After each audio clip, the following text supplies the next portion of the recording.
All your favorite wrestling shows rolled into one.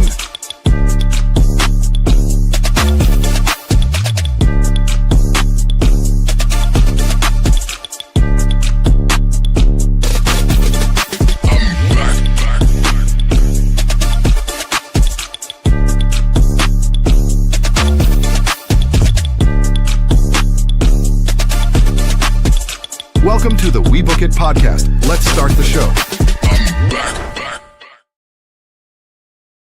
Yo, what's up, We Book It fam? This is your boy, Big Daddy C, coming at you with a new episode of the Who's Next on NXT, or Who's Next in NXT. Stepping in for Virgil tonight. So basically, kicking off the show, we had a pretty much recap of what happened last week. You know that Layla Diggs had earned a one-on-one shot against Zaria for the Women's North American Championship. However, Robert Stone did announce that Diggs was not cleared to compete for the night, so Zaria will be awaiting an unannounced opponent for her title. First matchup on the card, we had the NXT Tag Team Championships. We had the Vanity Project versus Sean Legacy and Dorian Van Dux. Dorian Van Dux. So Vanity Project kind of arrived to start the show, pretty much being announced by Lillian Garcia, who was a special announcer for the night. Kicking off the match, Sean Legacy and Ricky Smokes started the action. Legacy overwhelmed Smokes with his grappling prowess, teasing early pin attempts to try to take the win.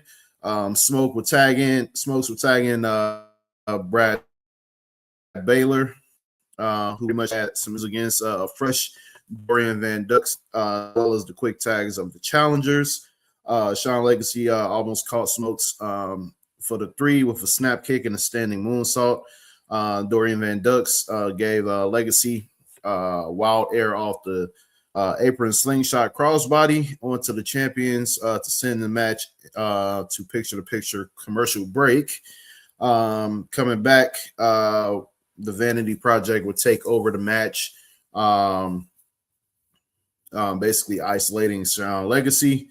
Legacy eventually got the hot tag to Dorian Van Dux, who rolled over both men and almost picked up the pinfall off a springboard moonsault on Brad Baylor. The Vanity Project pretty much they attempted another double team maneuver, but Dorian threw Baylor into Smokes to set up a superplex into a splash and springboard 450 for a near fall, which was broken up by Baylor. Smokes tried to steal the win with a handful of tights, but Legacy and Dux shifted the pace and dived onto the champions outside. Jackson Drake distracted the referee while Micah Lockwood tripped Dorian over the top rope, followed by the combination diving foot stomp and reverse DDT for the victory.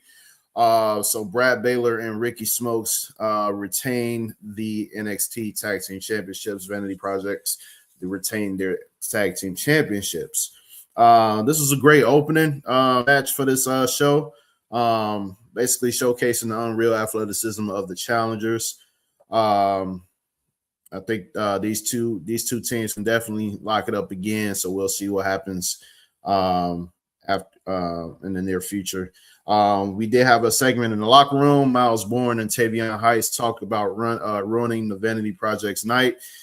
Cam Hendricks arrived to mock Bourne and promised a future title match, future title challenge. Next up, we had another segment with OTM confronting Saquon Sugars backstage, clearly refusing to help him with Dark State. We know those past history that OTM had to deal with Dark State, so they ain't trying to deal with anybody that was ever associated with them.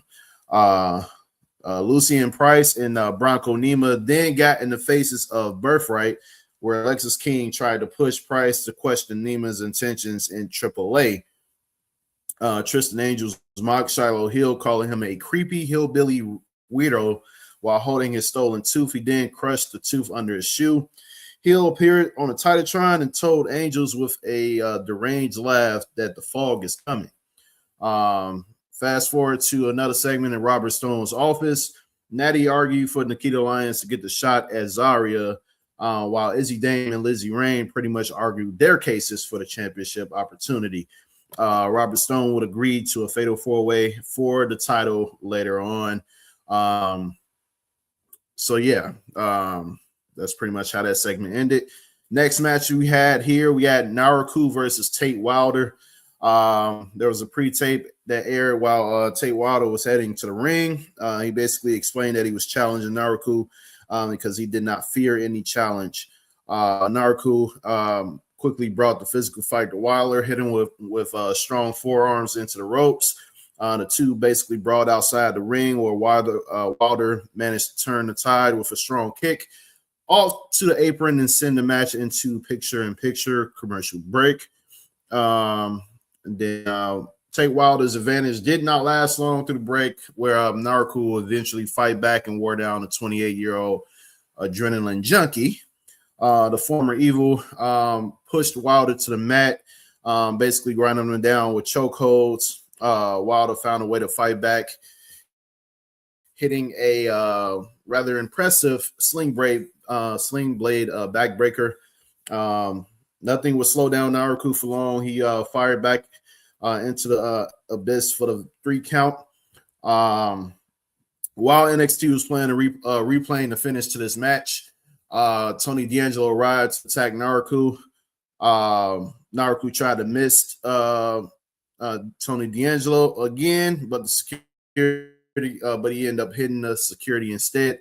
While the security struggled to contain the brawl, NXT went to another commercial break. Naruku and Wilder did not have much chemistry in this match, at least not to me. I feel like it was kind of a weird match for the most part, but you know, it tends to happen with guys that don't have chemistry. And I'm looking at the comments here. Okay. Let's see. Man, I wish we had some mods for these weak ass commenters. So there was a post-match brawl. The post-match brawl was pretty solid after this match, pretty much selling the chaotic violence between Tony D'Angelo and Naruku. So I cannot wait to see these two go at it again. Next up, we had the Women's North American Championship. We have Zaria versus Lizzie Rain versus Izzy Dame versus Nikita Lyons. Let's see here. Prior to that, backstage segment, we had Saquon Sugars continuing to seek out tag team partners to fight Dark State. Even Hank Ledger, Tank Walker, and EK Prosper refused to trust him. And then moving on to the match itself, we had everyone make their way to the ring. Let's see here. Of course, Zaria was going to be the fan favorite, despite her being a heel. But it also helps that you got 2 heels in this match that a lot of people don't really care for. And so on commentary, you have Booker T basically praising Stone's confident decision and questioning why Zaria was defending her gold when her original challenger was hurt. So he was all over the place on commentary. Everyone threw physical offense in this match. Starting it out, we had headbutts from Lizzie to Zaria, and Zaria with her own headbutt. Lizzie pretty much even battle all the way around. Had a couple of brawls break out between Lizzie and Nikita and Zaria and Izzy. Just sent the match into picture-in-picture. And so as we came back from break, we still had the brawls going on, both fighting on the apron. And so Izzy Dane would catch Zaria carrying Nikita Lyons with a running knee to set up a near fall pin on Lizzie Rain. Izzy caught Nikita with another running knee. Lizzie stopped the pin, but Izzy caught her with a choke slam. Zaria broke that pinfall up. Zaria will catch Nikita with a rebound clothesline, which then laid out Lizzie with a fallaway slam. Zaria then caught Izzy with a spear for a near fall. Natty and Carmen Petrovic will make their way to the ring, and attack Zaria, but Jada Parker will arrive to make the save. Oh, my baby. Jada brawl with Natty. Zaria spear Petrovic, and then hit Nikita with a spear and F5 in the ring to win and retain her Women's North American Championship. It's weird because after this match, NXT transitioned into the highlights as Zaria spoke to the camera about her dominance. So it was just fucked up shit all the way around when it comes to the presentation.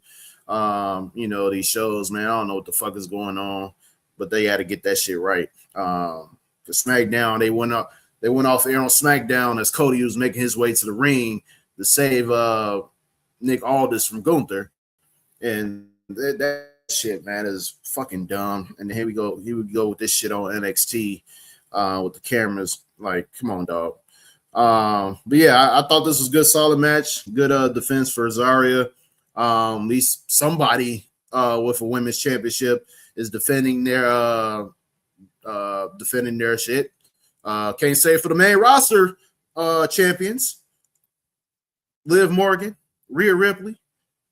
Liv Morgan won the title back in April? She still ain't defended that bitch yet. Like, what the fuck we doing? And then Rhea hurt. We ain't seen us in a minute. It's APB out for Rhea. Like, come on, dog. Like, what we doing? So but it's good to see NXT doing their thing as always. Zaria, she fought hard for this championship and she's having a decent reign so far. So hopefully she has a long reign with this championship, and who knows, this could, propel her into the mix, down the line for the NXT Women's Championship. So we'll see how that plays out in the coming months.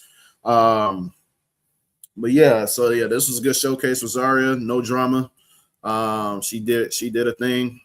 It would have made more sense to just have Nikita, take Layla Diggs spot in the match, even if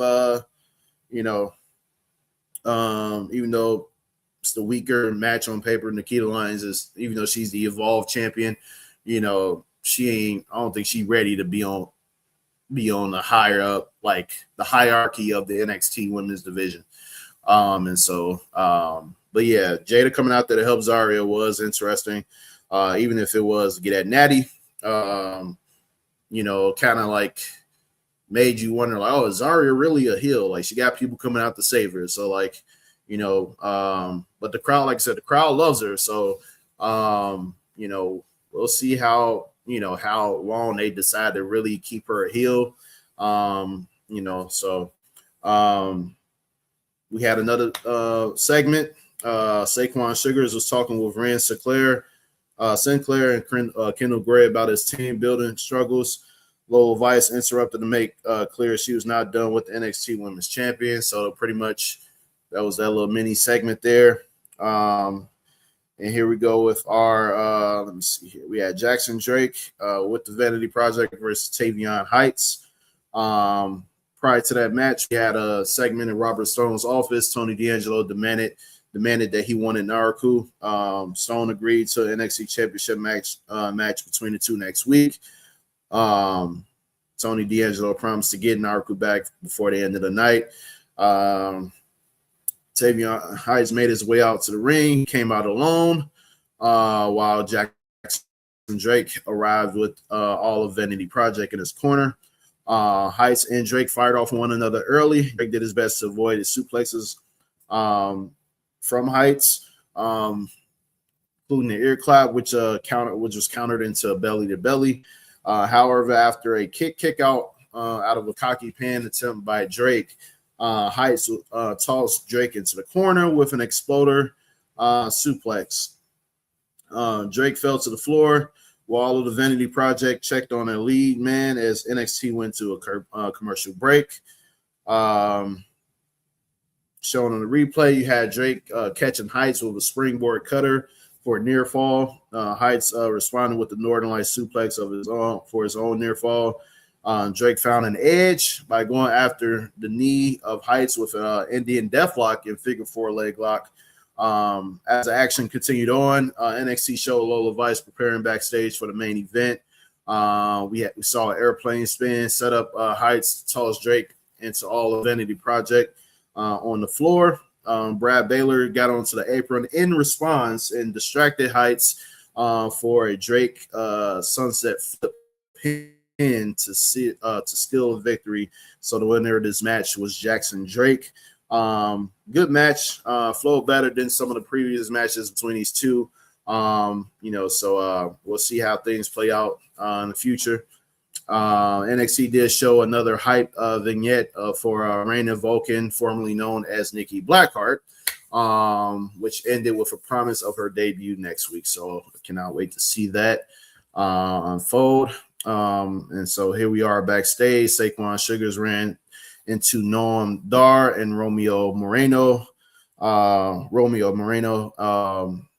And Sugars, they both convinced Dar that they should team up. Before heading to the ring, Callie Armstrong found Kendal Gray and Renz Sinclair, promising victory. Jada Parker warned Callie about her attitude. Natty, Carmen Petrovic, and Nikita Lyons laid out Jada Parker. And then we had Kalani Jordan and Lola Vice making their entrances before the commercial break. So the main event was basically Lola Vice versus Kalani Jordan versus Callie Armstrong, number one contenders match for the NXT Women's Championship. Before the main event, Vic Joseph did hype up Roman Reigns and Jalen Brunson, both appearing for Saturday night's main event in Madison Square Garden. And NXT did show a pre-taped video of Shawn Spears returning to Full Sail University, where he talked up Izzy Dame and Nico Vance's growth before promising to test Nico next week. Vic Joseph also followed up on his rundown before the commercial break by announcing a rematch next week between Natty and Jada Parker. As this main event match began, Vic called out that Kalani Jordan is 0-8 in number one contender matches, indicating that this could be her last shot. Callie Armstrong quickly took over with her power, repeatedly body slamming both Lola Vice and Kalani Jordan. Jordan and Vice found their ways to slip through the grasp of the least experienced competitor in Callie, keeping the action moving. Callie fired back on the floor, laying out both women as NXT headed into another fucking commercial break. It was picture in picture, so I give them that credit. But yeah, so Lola Vice took over during a little break and started the final stretch by hitting Kalani Jordan with repeat hip attacks. And of course, Booker T was in rare form. But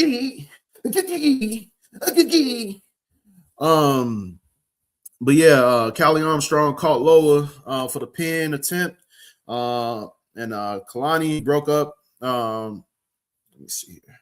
Yeah, so Callie, she caught Lola for a pin attempt, which Kalani Jordan broke up, followed by eat defeat on both opponents. Kalani went for the one-of-a-kind moonsault, but Lola reversed into a triangle choke. Kalani turned into a jackknife pin that Callie broke up. There was a series of pin attempts for all three women, ended with Kalani frog splash on Vice for another near fall. Callie sent Kalani out of the ring, then hit the Callie connection on Lola, who fell out of the ring. Kalani nearly caught Callie with a pin that looked like a 3.